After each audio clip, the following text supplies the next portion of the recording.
కొంచెం చచ్చిపోండి మావయ్య గారు. చచ్చిపోనా? ఇప్పుడే చచ్చిపోండి. చచ్చిపోనా? మీకు తెలియకుండానే మీ ప్రాణం పోయేలా చేస్తామండి.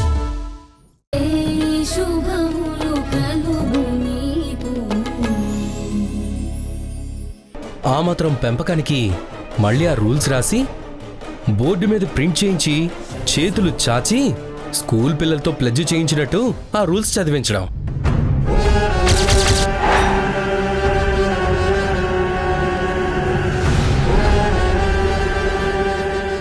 ఎప్పుడో ఒకసారి కాదు విక్కీ, రోజు మార్నింగే చదువుతారు. అంత చదివినా ఇదిగో ఇలా కూతురు ఎదురు తిరుగుతుంది. ఇంకెందుకు ఆ రూల్స్?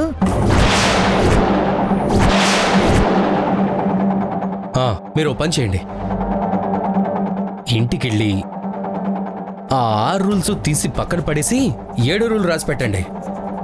రోజు అది మీరు మాత్రమే చదవండి. ఆ రూల్ ఏంటో తెలుసా? కూతుర్ని పద్ధతిగా పెంచడం ఎలా.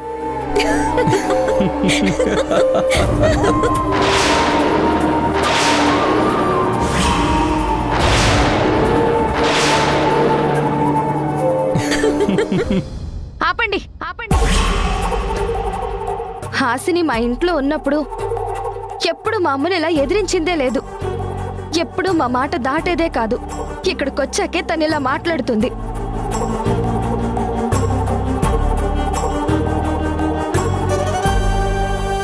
అవునక్క, హాసినికి వీళ్ళే ఏదో ఎక్కించి చెప్పేశారు, అందుకే ఇలా మాట్లాడుతుంది. అమ్మ మీద నెగటివిటీని నూరిపోశారు. లేదంటే హాసిని ఇలా ఎప్పటికీ మాట్లాడదు. కృష్ణ తులసి, మాట్లాడే ప్రతి మాట నోటిని కంట్రోల్లో పెట్టుకుని మాట్లాడమని చెప్పు నీ కూతుళ్ళని.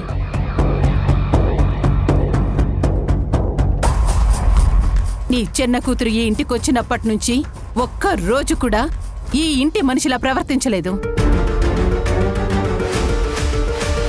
పరాయి దానిలా ఎప్పుడూ మాతో ఏదో ఒక గొడవ పడుతూనే ఉంటుంది.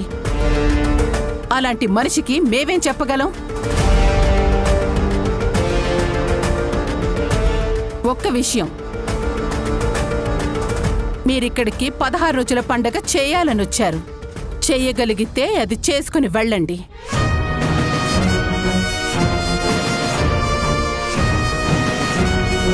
అంతేకాని మా మీద అనవసరమైన మాటలు మాట్లాడకండి.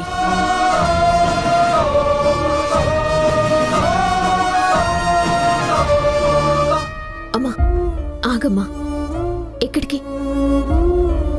ఆశలు ముక్కలైపోయాయి. ఇంకా ఇక్కడుండి ఏం చేస్తావమ్మా? వద్దమ్మా, నువ్వలా మాట్లాడుకో. హాసినిని నేను ఒప్పిస్తాను.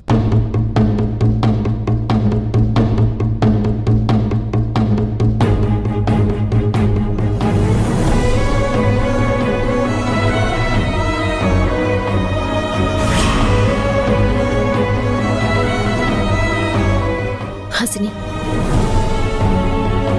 ఎందుకు వచ్చావు అక్క? వెళ్ళిపోండి, మీరందరూ ఇప్పుడే వెళ్ళిపోండి. చూడు హాసిని, నీకొక మాట చెప్పి వెళ్దామని వచ్చాను. వద్దక్క, నాకేం చెప్పొద్దు. నీ జీవితంలో పెళ్లి అనే అంకం అనుకోకుండా రాసావు. ఫెయిల్ అవ్వబోయి పాస్ అయ్యావు. కానీ జీవితం అనే ఎగ్జామ్లో ఫెయిల్ అయిపోతావేమో అన్న భయం అమ్మది. అందుకే నిన్ను మందలించి సరిచేయాలని ట్రై చేస్తోంది. కానీ నువ్వు అమ్మ మనసుని అర్థం చేసుకోకుండా అమ్మని హింసిస్తున్నావు. అంటే నేను మా అమ్మని హింసిస్తున్నానా? నువ్వు మాట్లాడే మాటలు అమ్మ మనసుని ఎంత గాయపరుస్తున్నాయో ఆలోచించావా?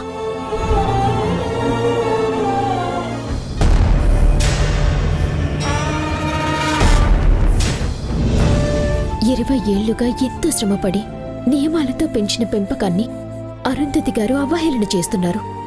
ఆఖరికి విక్కీ కూడా కూతుళ్ళని పద్ధతిగా పెంచడం ఎలాగో నేర్చుకోమంటున్నాడు. వీళ్ళకి అంత అవకాశం ఎందుకొచ్చింది? నువ్వు మాట్లాడిన మాటల వల్లే కదా. నీకు ఈ ఇల్లంటే ఇష్టం లేదు, అసలు ఈ మనుషులే నచ్చట్లేదు. నిజమే.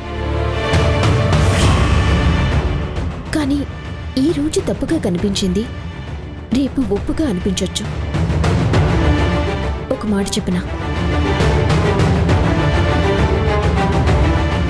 జీవితం ఒక పుస్తకం అయితే అందులో పుట్టింటి పేజీలు మనం చదివినవి, అత్తింటి పేజీలు మనమే రాయాల్సినవి.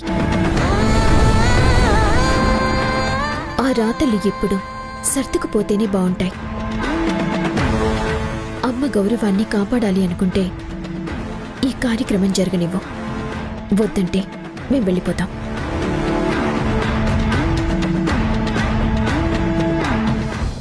వద్దులే.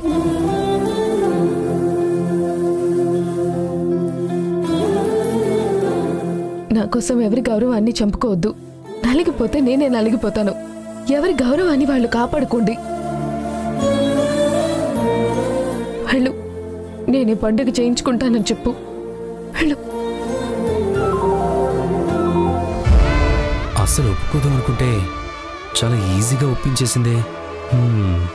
ఒప్పుకుంది కాబట్టి ఇక్కడ జరిగే కార్యక్రమంలో మాదే అప్పర్ హ్యాండ్ అవ్వాలి.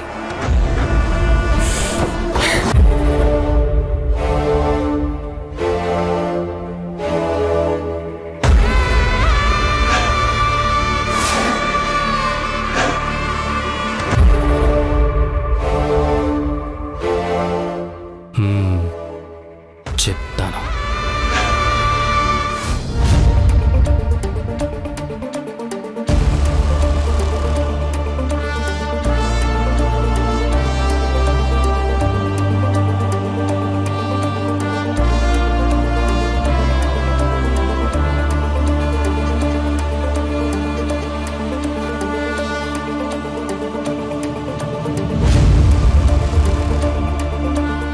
అమ్మా, హాసిని ఒప్పుకుంది.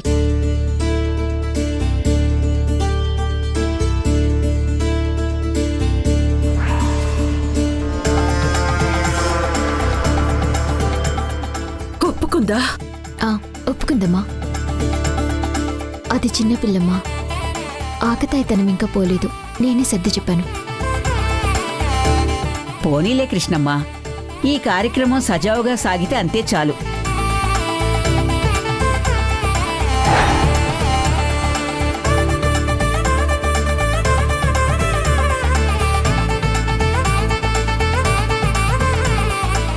నమస్కారం అమ్మా. పంత్రి గారు వచ్చారా? పిన్ని, అందరూ వచ్చేసారా? వచ్చాము.